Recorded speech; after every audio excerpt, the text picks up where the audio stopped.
බුදුරජාණන් වහන්සේ වදාලා මිනිසයාට ලැබෙන දේවල් තියෙනවා. ගෙවල්, දොරවල්, යාන වාහන, වතු පිටි, රස්සා, මිල මුදල්, නිදාන, නෝනා මහත්තයා, දරුවෝ ලැබෙන දේවල් තියෙනවා. බාහිර පිටරට යන්න ලැබෙනවා, රස්සාවල් ලැබෙනවා, සල්ලි ලැබෙනවා, සීප් ඇදෙනවා.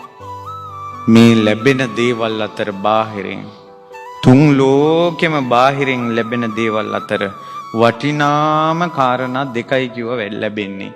බාහිරින් ලැබෙන ඒවා අතර වටිනාම ඒ තමයි කල්යාණ මිත්‍ර ආශ්‍රයත් ශ්‍රී සද්ධර්ම ශ්‍රවණය. ඔය තරම් වටින දෙයක් ලෝකේ කොහෙවත් නැහැ. ඒක සුද්දන්ල ලැබෙන්නේ නැහැ. හඳට රොකොට්ටු යවන අයට ඕක හම්බ වෙන්නේ නැහැ. දැන් කුරුතීම බුද්ධිය ඒක කොහින් කෙලවර වෙයිද දන්නේ නැහැ. ඒ ඇයට කල්යාණ මිත්‍ර ඇසුර ලැබුණේ නැහැ. ශ්‍රී සද්ධර්ම ශ්‍රවණය ලැබුණේ නැහැ. කියන්න දුවේ පුතේ මේ ලෝකේ වටිනාම කාරණා දෙක වන ඒ කල්යාණ මිත්‍ර ආශ්‍රයත් ශ්‍රී සද්ධර්ම ශ්‍රවණයත් මිනිසෙකුට ලැබෙන්නේ කොතනද? ධර්මශාලාව. ඒකයි මම මේ කියන්නේ. ඒකයි මම මේ කියන්නේ. ඒ නිසා මට ස්වාමීන් වහන්සේ අද ඊයේ කතා කරලා ඇහුවා පෙරේදා ස්වාමීන් වහන්සේ බණට වඩිනකොට මේ කට්ටිය පිරිකර පූජා කරන්න කැමතියි. මං කෝ පිරිකර පූජා කරන්න කැමති නම් මං කැමතිම පිරිකර තමයි ධර්මශාලාව.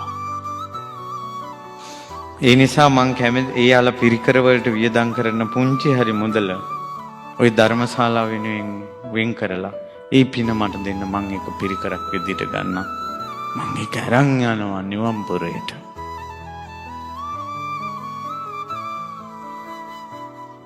මම මේ බොරුවට නෙවෙයි කියන්නේ. එච්චර සුන්දරයි. ධම්සභා මණ්ඩපයක් කියන්නේ. හිතවල ගිනි නිවෙනවා.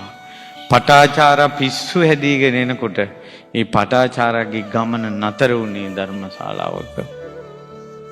කිසා ගෝතමිය මිනිහක් කරේ තියාගෙන එනකොට ඇගේ ගමන නතර වුණේ ධර්මශාලාවක. අඟුලිමාලට කසාවත් පොරවලා බුදුරජාණන් වහන්සේ ඇවිල්ලා නතර කළේ කුටියක නෙවෙයි ධර්මශාලාවේ. ධම්සභා මණ්ඩපයට තමයි ගෙන්නගෙන ආවේ. එතකොට තමයි කොසල් රජුරෝ සේනාව අරන් එන්නේ. එතකොට තමයි බුදුරජාණන් වහන්සේ කොසල් රජුරන්ගේ අතල්ලා කියන්නේ මේ තමයි අඟුලිමාල කියලා. ඒ නිසා අඟුලිමාල වනයෙන් ගෙනල්ලා බුදුරජාණන් වහන්සේ වඩාහින් දෙව්වේ ධර්මශාලාව.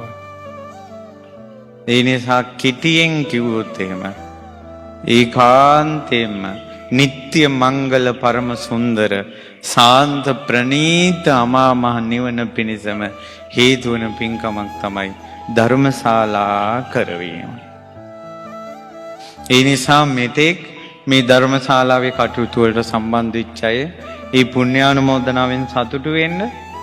වෙසක් පොය වෙනකොට මේ විහිරේ කටයුතු අවසන් කරගන්න වෙනවා. ඒ නිසා පුළුවන් විදිහට ඔයාලා ඔක්කොම කොටස්කාරයන් බවට පත් වෙන්න. ශ්‍රද්ධා රූපවාහිනියෙන් ලක්විරු ගුවන්විදුලියෙන් අන්තර්ජාලයෙන් මේ ධර්මය අහන අය ගාල්ල මලෑගොඩ මහමෙවුනා භාවනා සපුට කතා කරලා මේ ශාලාවේ ටයිල් අල්ලන්න තියෙනවා, වටේ බැම්ම බඳින්න තියෙනවා, මුරගල් කොරවක්ගල් ධර්මශාලාවට ප්‍රවේශ වෙන පියගැට පෙළවල් හදන්න තියෙනවා. ඊළඟට පුන්කලස් හිටවල මේ ධම්සභා මණ්ඩපය අලංකාර කරගන්න තියෙනවා. අපිට තව පොයවල් දෙකයි ඉතුරු වෙලා තියෙන්නේ. පින් කැමති අය මේ උතුම් පින රැස් කරගන්න. මේ ස්වාමීන් වහන්සේලා උදේ ඉඳලා රෑ 12 වෙනකල් නිදි මරාගෙන මේ පින් කටයුතු වල යෙදෙනවා. මේ දරුවොත් මේ පින්වතුන්ව ශක්ති පමණින් උදව් වෙනවා. දැන් මේ පැත්තේ ඇයට කරන්න පුළුවන් ඔක්කොම දෙන්න පුළුවන් උපරිම සහයෝගය මේ අය දීලා තියෙනවා. ඒ නිසා මේ ධර්මයේ ඈතක ඉඳලා අහන කෙනෙක් හරි මේ ගාල්ලේ ධම්සභා මණ්ඩපේ ලස්සන ධර්මශාලාවක්. ඇවිල්ලා වටපිට බලලා හිත පහදවා ගන්න බණහන්න කලින් හිත සැනසෙන ශාලාවක්. ඉතින් මෙහි කටයුතු නිමා කර ගැනීමට ඔය කාගේත් පුණ්‍ය චේතනාව පහළ කරත්වා කවුරුත් එකතු වෙත්වා කියන ආශිර්වාදය කරනවා. ඉතින් මට කරන්න පුළුවන් මේකේ ආනිසංසය කියන එක. මට පුළුවන් දේ මං කළා. ඔයාලට පුළුවන් දේ ඔයාලා කරන්න.